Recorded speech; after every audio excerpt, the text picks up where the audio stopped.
Hello friends, welcome back to Pragati Mantra classes. My name is Shivangi Agrawal. So students, जैसे कि अभी तक की सीरीज़ में हम लोग 6 सिद्धांतों को कवर कर चुके हैं। आज हमारे पास है ये 7वां सिद्धांत इस चैप्टर का, जो कि है ब्रूनर का सिद्धांत। अब ब्रूनर साहब ने जो सिद्धांत दिया था, क्योंकि हम अधिगम की बातें कर रहे हैं, तो इन्होंने भी जो हमारा सिद्धांत था वो था इनकी संज्ञान से रिलेटेड, यानी कि कॉग्निटिव डेवलपमेंट से रिलेटेड जो थ्योरी है ये इन्होंने डेवलप करी थी। अब इनकी एक थ्योरी की खास बात है कि इनकी जो थ्योरी है इसमें आपको जीन पियाजे साहब का और वाइगॉत्स्की साहब का दोनों का कहीं ना कहीं कुछ ना कुछ एक कॉम्बिनेशन देखने को मिलेगा। जैसे कि आपने देखा कि जीन पियाजे साहब क्या बोलते थे, बच्चे की इंडिविजुअलिटी के ऊपर बातें करते थे कि बच्चा खुद से सारी चीज़ों को सीख लेगा। लेकिन जो वाइगॉत्स्की साहब थे वो समाज की बातें करते थे कि बच्चा समाज के बिना कुछ चीज़ें नहीं सीख सकता। लेकिन ब्रूनर साहब ने ये कहा कि नहीं, बच्चे को बहुत सारी स्टडीज़ ऐसी होती हैं कि जहाँ पे उन्हें खुद से कुछ करना होता है, बहुत सारी स्टडीज़ ऐसी होती हैं जहाँ पे समाज उसके लिए बहुत इंपॉर्टेंट होता है। तो इन्हीं सब चीज़ों को ध्यान में रखते हुए इन्होंने अपने ये जो थ्योरी थी इसको 3 पार्ट में अवस्थाओं में बांटा। जैसे कि अभी तक हमने सारी जो हमारी शैशवावस्था है और बाल्यावस्था इस तरीके से हमने देखी थी, इसी तरीके से इन्होंने भी अपनी इस थ्योरी को 3 एज ग्रुप के लिए बांटा, जिनका नाम कुछ इस प्रकार है। तो सबसे पहले जो जिस तरीके से इन्होंने विभाजित करा तो उसमें 3 पार्ट बनाए और उन तीनों पार्टों के नाम कुछ इस तरीके से हैं। पहले इन्होंने बोला इनएक्टिव एज, इनएक्टिव, फिर इन्होंने बोला आइकॉनिक और फिर इन्होंने बोला सिंबॉलिक। देखिए, इनएक्टिव का मतलब क्या है, इसका है सक्रिय। आइकॉनिक का मतलब क्या है, प्रतिमा या फिर जिसमें हम चित्र बनाते हैं। और सिंबल्स का मतलब है यहाँ पे संकेत। ठीक है। अब ये जो अवस्था हमारी रहती है ये रहती है जन्म से, यानी कि बर्थ टू 3 ईयर्स, ये रहेगी हमारी 3 to 6 और ये हमारी रहेगी 6 to, चलती रहती है। अब देखो इन्होंने इसमें क्या क्या डिफरेंसेस बताए। तो देखिए स्टूडेंट, ये जो पहली अवस्था है हमारे पास जन्म से लेकर 3 वर्ष तक की, इसमें हमें पता है कि बच्चे की भाषा तो डेवलप हो नहीं पाती, तो वो किस तरीके से अपनी अनुभूतियों को, अपनी एक्सपीरियंस को व्यक्त करता है। तो वो व्यक्त करता है कैसे, कुछ एक्टिविटीज़ करके। जैसे कि मान लो उसे भूख लगी है तो वो रोएगा। ठीक है। मान लो कि वो चाहता है कि उसे कोई गोदी में उठा ले, तो जैसे आपने देखा होगा ना कि छोटे बच्चे जब होते हैं, ठीक है, जैसे ही उनके कोई पास आता है तो वो दोनों हाथ ऊपर कर लेते हैं कि हमें गोदी में उठा लो। या फिर मान लो कोई बाहर जा रहा है तो वो उसके कपड़े खींचने लगता है पकड़ पकड़ के कि हमें भी बाहर ले चलो, या उसका हाथ पकड़ के खींचने लगते हैं बाहर की तरफ, गेट की तरफ। तो यही इसमें बताया गया है कि यहाँ पे क्या है, जो बच्चा है वो कैसे अपनी चीज़ों को व्यक्त कर रहा है, सक्रिय होके, एक्टिव होके, यानी कि यहाँ पे वो क्या कर रहा है, एक्टिवली पार्टिसिपेट कर रहा है। वहीं ये जो दूसरी एज है, अब देखिए यहाँ पे क्या है कि बच्चे ने ना धीरे धीरे स्कूल जाना शुरू कर दिया इस अवस्था में आते आते। तो आपने देखा होगा कि इस एज ग्रुप की जो बच्चों की जो बुक्स होती हैं वो बहुत ज़्यादा कलरफुल, बड़ी बड़ी पिक्चर्स उसमें आपको लगी हुई दिखेंगी। इवन क्लासरूम्स में भी आपको बहुत सुंदर सुंदर और बड़ी बड़ी पिक्चर्स, ड्राइंग्स बने हुए दिखेंगे। क्यों, ऐसा क्यों? जब भी उन्हें कोई चैप्टर समझाया जाता है, कोई मात्रा समझाई जाती है, काउंटिंग समझाई जाती है, अल्फ़ाबेट समझाए जा रहे हैं, तो उसके साथ हम एक बड़ी पिक्चर को एसोसिएट कर देते हैं, ताकि बच्चा उस छोटे अल्फ़ाबेट को, छोटे कॉन्सेप्ट को तो भूल जाएगा, लेकिन उससे रिलेटेड वो जो ड्राइंग है बच्चा उसे कभी नहीं भूल पाएगा। जैसे कि इसका मैं एक और एग्जांपल देती हूँ। इसमें एक और वर्ड आ रहा है आइकन। तो आपने देखा होगा कि जब आपने कंप्यूटर को पहली बार ऑन करा होगा, ठीक है, या फिर उसे चलाया होगा, तो आपने देखा होगा कि यहाँ पे कुछ इस तरीके से आइकन्स बने होते हैं, ऐसे स्क्वायर बॉक्सेस बने होते हैं। ठीक है। और उन स्क्वायर बॉक्सेस को देख के आपको पता चल जाता है कि इसमें क्या है। जैसे कि माई कंप्यूटर, तो अब आपको माई कंप्यूटर का वो कंप्यूटर बना हुआ आता है छोटा सा, आपको समझ में आ जाएगा कि जितना भी मेरा डेटा स्टोर है वो इसमें है। तो इसी तरीके से बच्चे के दिमाग में भी क्या हो जाती हैं, जो आइकन है, जो प्रतिमाएं हैं, वो फिक्स हो जाती हैं और बच्चा उनसे रिलेटेड चीज़ों को आसानी से याद रख सकता है। लेकिन अब देखो, जैसे जैसे बच्चा और बड़ा होता जा रहा है, यानी कि वो 6 साल से ऊपर का हो गया है, अब क्या हो गया है कि हमें उसको बहुत सारी चीज़ें सिखानी है। अगर वो इस तरीके से बड़ी बड़ी पिक्चर्स की फॉर्म में उन चीज़ों को समझने की कोशिश करेगा, रखने की कोशिश करेगा, तो दिमाग तो हमारा छोटा सा ही है। अब इतने इतने छोटे से दिमाग में हम इतनी सारी पिक्चर्स को तो नहीं रख सकता छोटा बच्चा।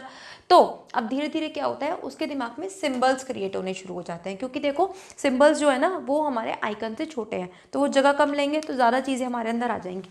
ये सब चीज़ें मैं आपको समझाने के लिए बता रही हूँ। आई होप आपको इससे सब चीज़ें याद रहेंगी।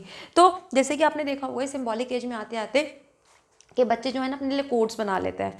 देखा है ना, हम भी, आप लोगों ने भी कभी ना कभी कोडेड लैंग्वेज अपने स्कूल में बात करी होगी। चिट से लेकर बातें करना, कॉपी पे लिख लिख के पीछे बातें करना, कोडेड लैंग्वेज का यूज़ करना, ताकि वो और आपका फ्रेंड ही बस वो उन चीज़ों को समझ पाए, बाकी और कोई ना समझ पाए। तो धीरे धीरे आके बच्चा क्या करने लगा है, सिंबल्स को, सांकेतिक भाषा का यूज़ करने लगा है ना। जैसे कि जब हमारे स्कूल में टेस्ट होते थे तो हम कहते थे ना, अरे बता दियो करके, कि ट्रू हो तो ऐसे बना दियो, फॉल्स हो तो ऐसे कर दियो। तो ये क्या है, ये सारे हैं संकेत। तो बच्चे इन तरीकों से भी सीखते हैं, अपनी लर्निंग को करते हैं। तो ये थी हमारी तीनों अवस्थाएं, किसके अकॉर्डिंग, ब्रूनर साहब के अकॉर्डिंग।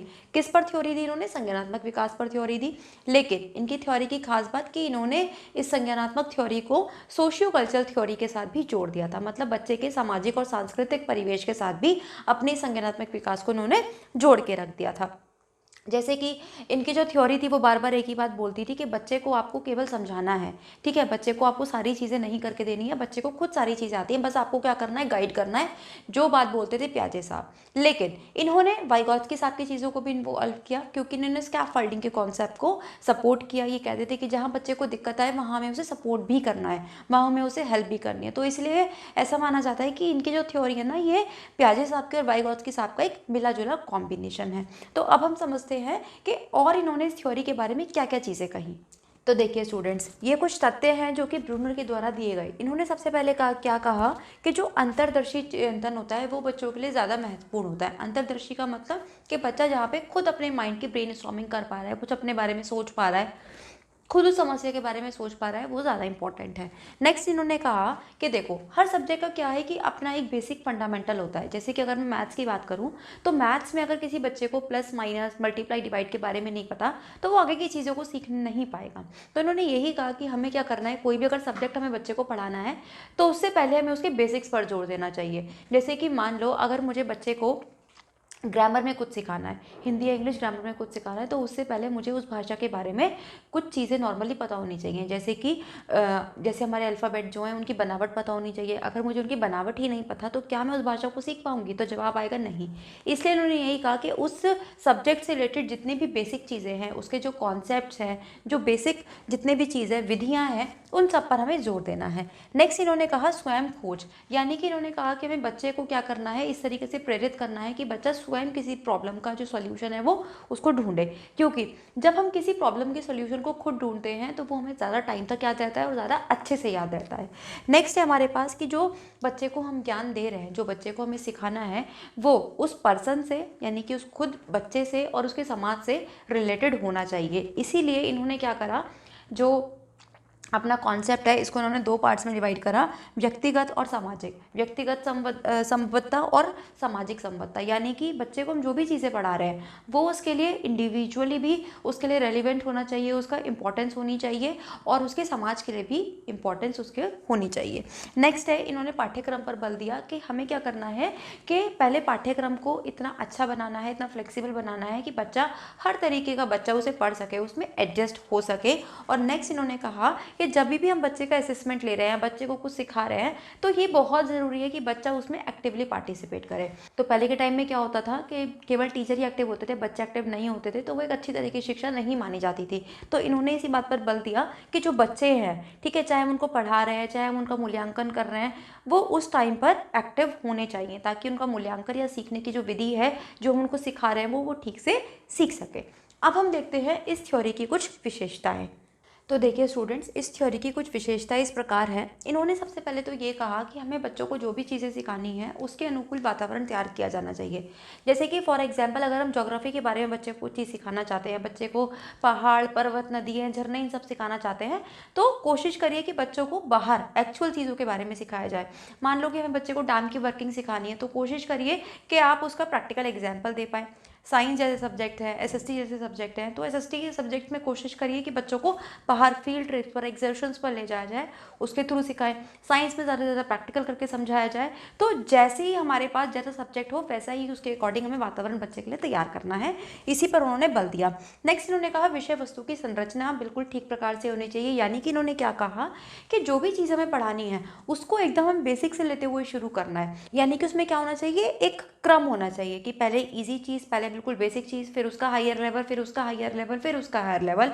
प्लस इन्होंने एक साथ बात में एक साथ और बोली कि जब हम ऐसा करते हैं ना तो उसमें बारंबारता ऐड हो जाती है, मतलब बार बार रिवीजन पर इन्होंने बल दिया। इन्होंने कहा जितना इम्पॉर्टेंट हमारे लिए पढ़ना है, किसी चीज़ को सीखना है, उससे ज़्यादा ज़रूरी है उसका रिवीजन होना। अगर बच्चे किसी पढ़ी हुई चीज़ का रिवीजन नहीं करेंगे, उसको बार बार नहीं दोहराएंगे, तो वो उसको भूल जाएंगे और उनके जो सीखने का कोई फ़ायदा नहीं होगा। इसलिए इन्होंने रिवीजन पर बहुत बल दिया।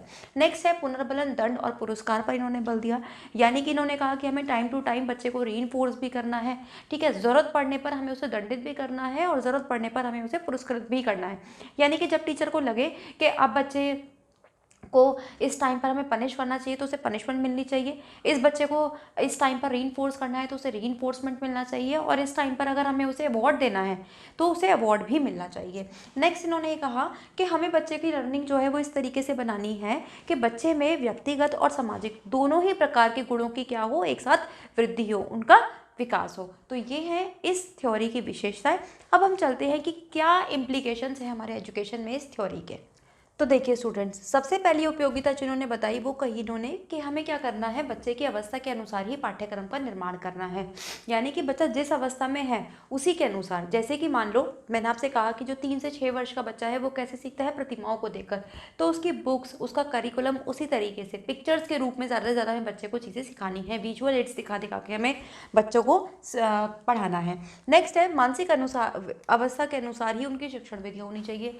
यानी कि बच्चा जिस अवस्था में है उसी के अनुसार एक टीचर को उसकी विधि, पढ़ाने की विधि यूज़ करनी चाहिए। जैसे कि इन्होंने कहा कि अगर छोटे बच्चे हैं तो हमें क्या करना है, उन्हें कॉन्क्रीट फॉर्म में, यानी कि ऑडियो विजुअल एड्स के थ्रू हम उन्हें सिखा सकते हैं, कोई पिक्चर देख के दिखा के उन्हें सिखा सकते हैं, या फिर हम क्या कर सकते हैं, बड़े बड़े चार्ट्स वगैरह का यूज़ करके, ड्राइंग्स का यूज़ करके उन्हें हम सिखा सकते हैं।